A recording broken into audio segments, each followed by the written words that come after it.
First of all, I want to thank Frank and the Memory Fabric Forum for inviting me to speak here at OCP.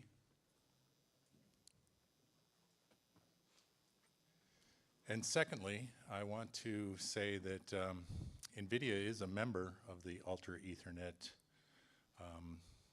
standard group. But long ago, when the computer industry was not really interested in these little graphics processors, what could they do? We have this new technology called SSDs, so let's all focus there and design standards around that, which was probably the right thing to do. But back then, we had customers at NVIDIA that were saying, hey, we want to hook these little graphics processors together and do AI. So at that time, we had to leverage existing standards and develop solutions, which today I'm going to talk about. Secondly, I want to say that, or thirdly, I guess, that our vision at NVIDIA is to follow the new standards that are going to evolve around Ethernet, and when they become mature, and if there's customer demand for them, of course, to support them. So it's not like we're running off without paying any attention to what the industry's up to. And we have, like I said, we're part of the standards group doing Ultra Ethernet. So with that said, let's look at what we are doing today. So this is a very ingenious chart that was designed by Dan, and I'm going to butcher his name, I'm sure. Rabanovitz, anyway, very smart guy, and he gave a talk that you can go look at. That's the link to it, less than a year ago. And basically what he came up with was a way of showing the different AI workloads and their requirements from a performance perspective for these 5 different areas. So for example, if you look at a large language model training, which is the purple pentagon here, it needs network bandwidth. Network bandwidth performance is important to it. And compute performance is important to it. In a different area, in inferencing, so if you look at large language model inferencing, the decode part, which is the green pentagon, you can see that network latency and memory bandwidth and memory capacity are all important characteristics of the performance. So what I'm going to do through this talk is show you the different, there's actually 3 areas. Besides InfiniBand, we actually started a new technology more than a year ago called Spectrum X, which is kind of, I'd call it an early version of AI accelerated Ethernet. Anyway, I'm going to show those 3 technologies and how they fit into this really cool performance graph. So as Charles said, there's NVLink, there's InfiniBand, and there's Spectrum X. They fit into different deployment strategies. So for example, there's the AI factory, and I'm going to go into more details on that, where NVLink and InfiniBand go together. And then there's AI cloud, which is a different beast altogether in many areas. And then there's actually regular cloud where traditional Ethernet has thrived, but also traditional Ethernet with RDMA. And so the AI enhanced Ethernet can also play there. So what do these 2 types look like? So the AI factory, think GP, ChatGTP, all that data center does is that application, right? And that application requires super high performance, super high latency. So that's typically where you're going to find the NVLink in the rack and the InfiniBand for scaling it out. Now, if you look at an AI cloud, think when you go onto Amazon and get AI systems or any of the cloud providers that do that, you've got multi-tenants, so all kinds of different tenants there, all kinds of different applications, and there, basically, it's an Ethernet world. It's always been an Ethernet world. Now there's a lot of InfiniBand there, just sort of building little AI factories within them, but the whole data center basically runs on Ethernet. And that's where Spectrum X comes in.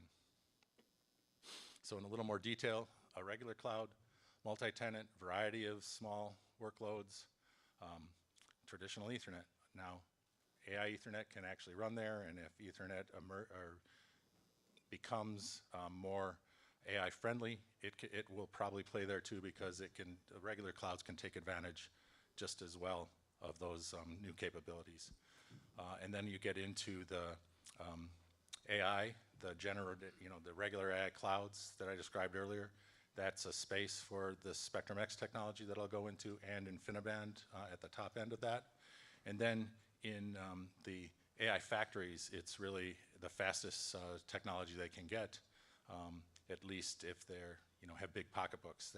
They could also use InfiniBand in that space, and even Spectrum X, but they're going to get less performance for less cost, because in technology, it's usually a cost and a performance trade-off. So let's dig into these three technologies, starting with NVLink. So as Charles said, it's basically connects the memory of all the GPUs in the memory fabric together. So you get one big chunk of memory that all the GPUs can access, and it's just like regular memory. Load store, the technology takes care of any intervention, so you don't have to worry about that, and you can do DMA as well. So if we take Dan's cool chart, we've covered memory capacity. NVLink is tried and true. It's been around for 10 years. Each year, or each generation of GPU, it's built into. There's no NICs for NVLink. It's basically pins. Think of like QPI for Intel CPUs. It's just there to connect, in the case of CPUs, Intel processor together. In the case of GPUs, NVIDIA GPUs together. But it's on steroids, right? You can connect a whole lot more than QPI can connect. And you can see that with every generation, performance got faster and faster and faster. And I heard Charles go into the performance at the link layer. And if we go back to Dan's cool chart, now we've got memory bandwidth covered. So it's a switch technology. So there's a switch ASIC in the middle, like all switch technologies. And they have 72 ports. They're 100 gigabytes per second each. There's total cross-sectional bandwidth, so 7.2 terabytes of cross-sectional bandwidth, so no blocking. And it's rack scale, so it can, as I think Charles said that too, it's basically designed to go in a rack. You can maybe do 2 racks. It can handle up to 576 GPUs in one domain. There's management software for it, just like any network. It needs to be managed, all the kinds of things that are done there. And then one really interesting thing is what we call in-network computing. And what in-network computing does is actually offload the GPU in this case, not a CPU, the GPU. And so I've got sort of a dotted line around compute, because it saves the GPU, which it's from having to handle the network management features. For example, in the different applications where you have multiple GPUs working on a single system, there's a synchronization phase that occurs, and all that's just done in the network, right? So there's compute power in the network that keeps you from having to deal with that from a GPU programmer perspective. I think Charles also showed this rack. I should have checked with him on slides, but this is the Blackwell rack. So there's over 1,000, over 1,200 actually, connections. It supports 72 GPUs all connected together. So you have 72 GPUs all sharing one big memory chunk. Any program running on any of them has access to all that memory. You can see how it's put into the rack, split up so that you have the switches in the middle, so you can use copper connections. And very, very super, like Charles said, a supercomputer in a rack. So that's NVLink. Think of NVLink like the Ferrari of these memory fabric technologies. InfiniBand's maybe like the BMW M5 or something. So not quite as cool, but really fast and powerful. Right now, the switches have 800 gigabit port speed, and the latency. There's also NICs in the InfiniBand world are called HBAs. So from an HBA to an HBA across the switch is about 1.3 microseconds. So it's not shabby. Full cross-sectional bandwidth, and 4x the amount of in-network computing. So lots of processing power actually in the switch to handle clustering issues that you don't want to interrupt the GPU to solve. So if we look at our fancy chart here from the Meta guys, you've got network bandwidth, you've got network latency, and you've got some compute offload. So pretty powerful technology. And if we want to connect the memories together using InfiniBand, there's lots of ways. Charles mentioned a few, but one that he didn't talk about was something called GPU Direct with RDMA. This is part of CUDA, which is the programming framework for GPUs. Think of it like the iOS or the Windows for your laptop. It's what all the programs run on. And basically, what it allows you to do is share memory, not with load store, but with DMA. It's called RDMA because it's across the network, but basically, you can connect the memory of one GPU to, you can move data from one GPU or write data from one GPU to another across the network at the speeds we talked about earlier. So now we also have added memory capacity to our fancy chart. And InfiniBand has been around a really long time, not as long as Ethernet, but a really long time. I see a couple faces in the room that were involved with the standard back in, I think, 98 is when it started. It was, version 1 came out in 2000. It was 10 gigabits per second then, and it's 800 now, almost 20 years later. So it's been around a long time, very mature technology. And it scales to literally hundreds of thousands of nodes. 10,000 or over 10,000 nodes in like a leaf spine architecture, and you can go well over 100,000 with leaf spine core architectures. It has adaptive routing for congestion control. So in these AI environments, you get a lot of congestion, so you need congestion control to handle that. And with adaptive routing to handle that, and congestion control as well, in case you have different speeds, different nodes with different speeds, and other issues that can come up in just regular AI traffic. Congestion control is actually much easier here on InfiniBand because it has positive flow control, meaning you can't send data into an InfiniBand network unless it allows you. Unlike Ethernet, where you just get data and have to figure out how to deal with it. So it's easier to do, but it's still very needed.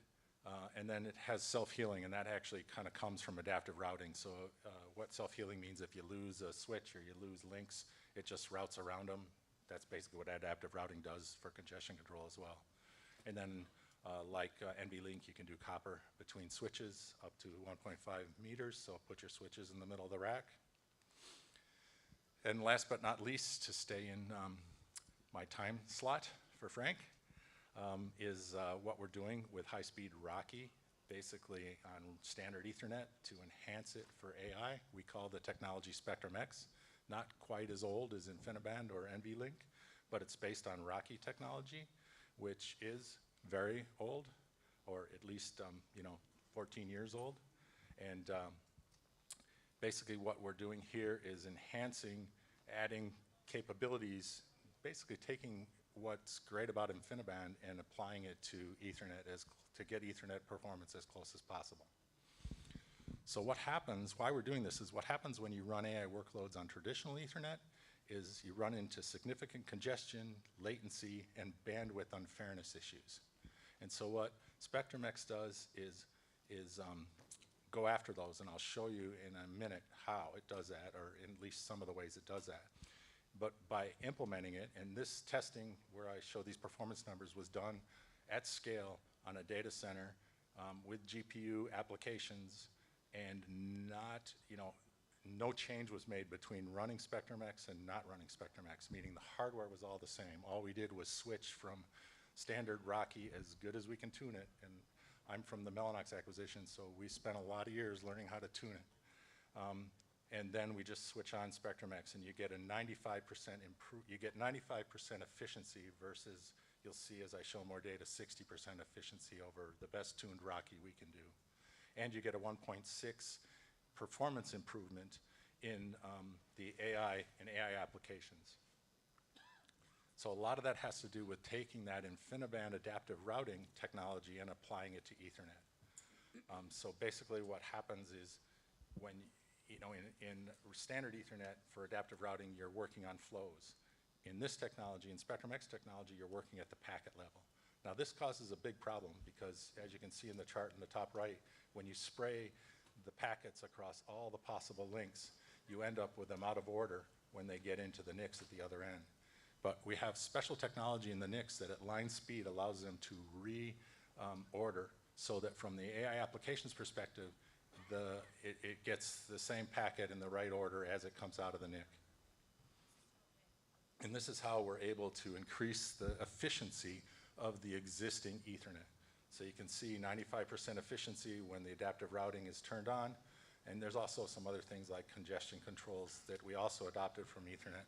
But this is where the big story is. And you can see the difference from the perspective of utilization of the network. And utilization is super important because in all those gaps in the gray chart, the GPUs are sitting there idle. And you paid a lot of money for those GPUs to have them sitting there idle. And they're burning lots of power and cooling at the same time. Oh, I'm sorry. Frank, you're supposed to tell me about these things. Should I start over? So your GPUs are sitting there idling, right? And you paid a lot of money for them, so you don't want to do that. The other cool thing about this technology is the latency improvement.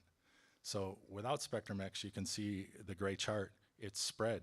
It's spread across from 17 to almost 24 microseconds of latency. Once Spectrum-X is turned on, right between 17 and 18. So the tail latency is dramatically improved. And this is also important for the efficiency because now for collectives, you don't have to wait for the slowest member before you can move forward. So if we look at our special chart, we don't cover all the boxes like we did with, like we did earlier with InfiniBand, but we cover most of them. And I didn't go into the cost of these because I'm a technology guy and they don't let me talk about pricing at all. But you can imagine that from NVLink to NVIDIA, Ferrari to BMW, little difference in price. So here we're probably talking about a souped up stock car or something. So we were supposed to all do call to actions. I didn't see one from Charles, but we won't hold him to that. So our call to action is that these technologies are out there, they're mature, they're already in the market, and scaling. The Spectrum-X technology has only been out for a year, but it's already at scale. I'm sure you'll see a lot of PR about that from us in the future. Those solutions are here today, so get out there and try them and give us feedback and we'll update them. We're always looking for feedback from our customers. If you have any questions, I don't know if we have time for questions. Okay, we'll do that now, but also you can contact me. I'm just rdavis@nvidia.com, and you can find tons of information on all these technologies here on our website, and they do a really much better job than we did at Mellanox at documenting things, so I think you'll find them very interesting. I had a quick question. Sure. When you say turn on Spectrum-X, is that like in the hardware or is that software? I wasn't really So that's another cool thing about Spectrum-X. We had this, I don't know how many are familiar with Rocky, but we had in our switches at least a switch where you could just turn on Rocky and it did it across the network. But Rocky has 60% capability, which is really cool compared to regular Ethernet without RDMA. But it's very tunable. You have to sort of tune it. You have to do kind of adaptive routing on your own. The cool thing about Spectrum-X is once you turn it on, and it's just like, I don't know what, we had a marketing term for it. I think it was Rocky Now or something. When you do Spectrum-X Now, or whatever they're going to call it from a marketing perspective, the whole network, assuming that it's the right level of components. It's automatically doing it at the background. It's super, super high speed. That's why you have to have the latest NICs and the latest switches because they're working together at very high speed. And I didn't mention this, but you can run regular Ethernet at the same time. There's no you know, change out everything in the whole network. You can still support other switches connected to it. They won't do Spectrum X, but they can connect and send regular IP traffic at the same time. You're welcome.